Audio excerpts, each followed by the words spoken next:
આજના કાર્યક્રમમાં મંચ પર ઉપસ્થિત ગુજરાત પ્રદેશ ભારતીય જનતા પાર્ટીના અધ્યક્ષ શ્રી જગદીશ વિશ્વકર્માજી,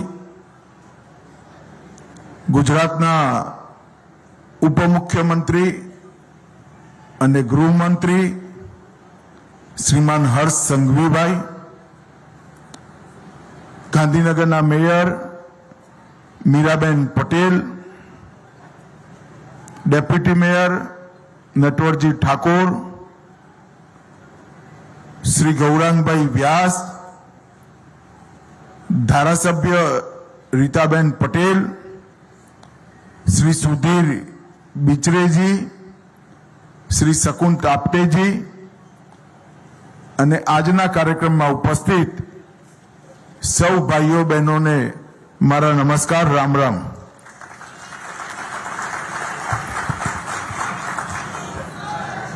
આજ સમગ્ર ગાંધીનગર અને વિશેષ કરી મારા માટે ખૂબ સપરમો દિવસ છે, સારો દિવસ છે કે આજે હિન્દવી સ્વરાજના સંસ્થાપક શિવાજી મહારાજની ઉત્તુંગ મૂર્તિનું અહીંયા સ્થાપન થયું છે.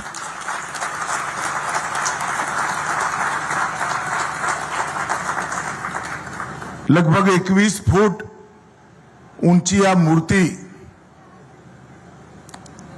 આવનારા અનેક વર્ષો સુધી ગાંધીનગરમાં રહેવાવાળા સૌ નાગરિકો અને વિશેષ કરી યુવાનોને પ્રેરણા આપવાનું કામ કરશે. શિવાજી મહારાજનું જીવન અને એમની સિદ્ધિઓ એ કોઈ દિવસ કાલબાહ્ય નહીં થાય. અનેક અનેક યુગો સુધી અનંત સ્વરૂપે આ દેશ શિવાજી મહારાજના ઉપકારોથી ક્યારેય પાર પામી ના શકે એટલા ઉપકાર શિવાજી મહારાજે આ દેશ ઉપર કરેલા છે.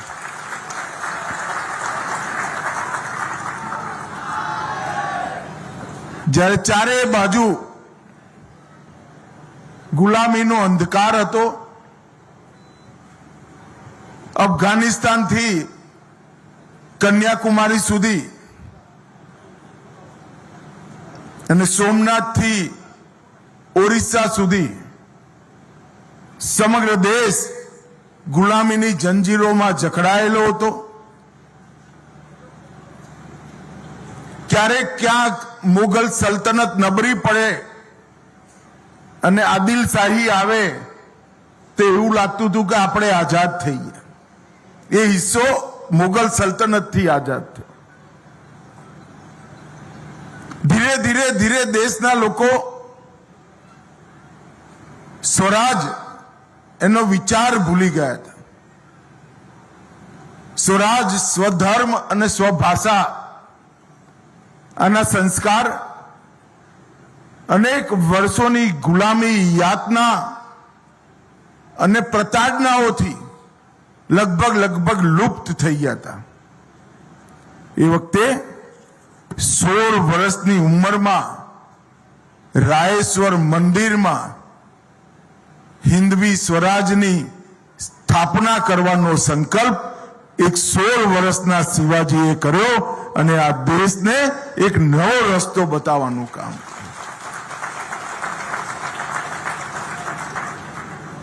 ના સંસાધન હતા, ના સૈન્ય હતું, ના હથિયાર હતા, ના મોટું કોઈ રાજ હતું, સામ્રાજ્ય હતું. શિવાજી મહારાજના પિતાજી સ્વયં બીજાપુરની નોકરી કરતા હતા અને એવા કાલખંડમાં 16 વર્ષનો એક યુવાન, એક કિશોર મનમાં એવો સંકલ્પ કરી રાયેશ્વર મહાદેવ આગળ પ્રતિજ્ઞા કરે કે હું જીવન પર્યંત લડાઈ લડી આ દેશની અંદર સ્વરાજ, સ્વધર્મ અને સ્વભાષા એના માટે કામ કરીશ. અને મિત્રો, એ વખતે કોઈ આ સાચું નતું માનતું. એમના સાથીઓ પણ સાચું નહોતા માનતા. જીજાઉ સિવાય કોઈને ભરોસો નહોતો કે આ બાળ સિવા એક હિન્દવી સ્વરાજની સ્થાપના કરી શકશે. અને જોત જોતામાં 40 વર્ષના ટૂંકા ગાળાની અંદર 2.5 સદી જૂની ગુલામીની જંજીરોને છિન્ન વિછિન્ન કરી અને શિવાજી મહારાજનો છત્રપતિ તરીકે રાજ્યાભિષેક થયો અને પહેલું હિન્દવી સ્વરાજનું સ્વપ્ન દેશનું સાકાર થયું.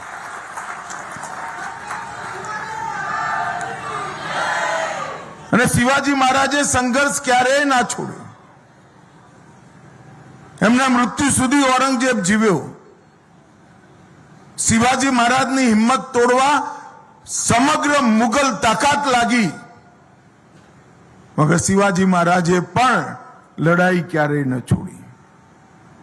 કાશીના મથુરાના મંદિરો આઝાદીની લડાઈને નબળી પાડવા માટે તોડ્યા.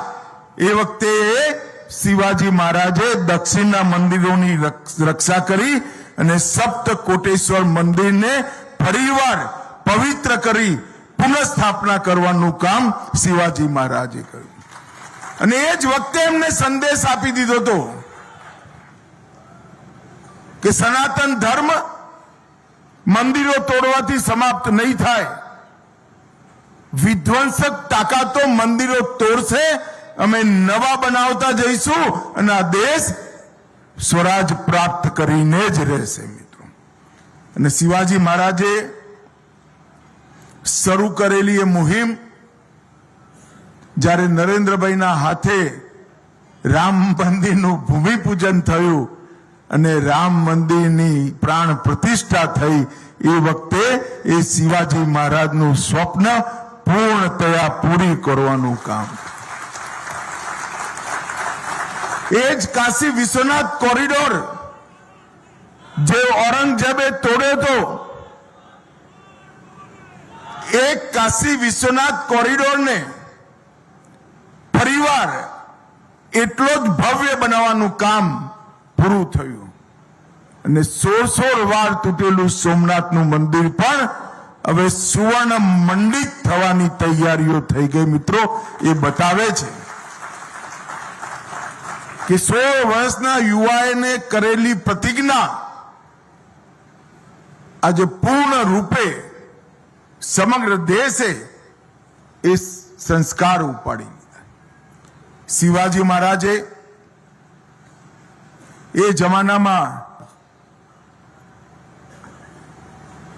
પહેલી વાર નૌસેનાની સ્થાપના કરી. એમને સૂત્ર આપ્યું હતું, જ્યાં છે આરમાર ત્યાં જ સમુદ્ર. અને પહેલી વાર નૌસેનાની સ્થાપના કરવાનું કામ શિવાજી મહારાજે કર્યું. અને આજે અંગ્રેજો ભારતીય નેવી પર જે એમનું નિશાન મૂકીને ગયા હતા, એની જગ્યાએ શિવ મુદ્રિકાને પ્રસ્થાપિત કરવાનું કામ નરેન્દ્ર મોદી સાહેબે. અને ભારતીય નેવીના ઝંડા પરથી પણ ગુલામીની નિશાનીઓ સમાપ્ત કરી. શિવાજી મહારાજનો જ્યારે રાજ્યાભિષેક થયો એ વખતે ગાગ ભટ્ટે કહ્યું હતું કે હું જોઈ રહ્યો છું કે આવનારા કેટલાક વર્ષની અંદર ભારત વર્ષ સંપૂર્ણ તેજ સાથે દૈદીપ્યમાન થઈ સમગ્ર વિશ્વની સામે ઊભું રહેશે. અને ગાગ ભટ્ટના એ શબ્દો આજે ભારતની જનતા પૂરા થતા જોઈ રહી છે. લોકમાન્ય બાલ ગંગાધર તિલક, રવિન્દ્રનાથ ટાગોર, સુબ્રમણ્યમ ભારતી, મહર્ષિ અરવિંદ, અતુલચંદ્ર હજારિકા, શ્રી વાંચીનાથ, કેટલાય દેશના કોઈ એવા રાજ્યો નહીં હોય જ્યાં શિવ પ્રશસ્તિની કવિતાઓ ન લખાઈ. ઝવેરચંદ મેઘાણીએ જ્યારે બાળકોને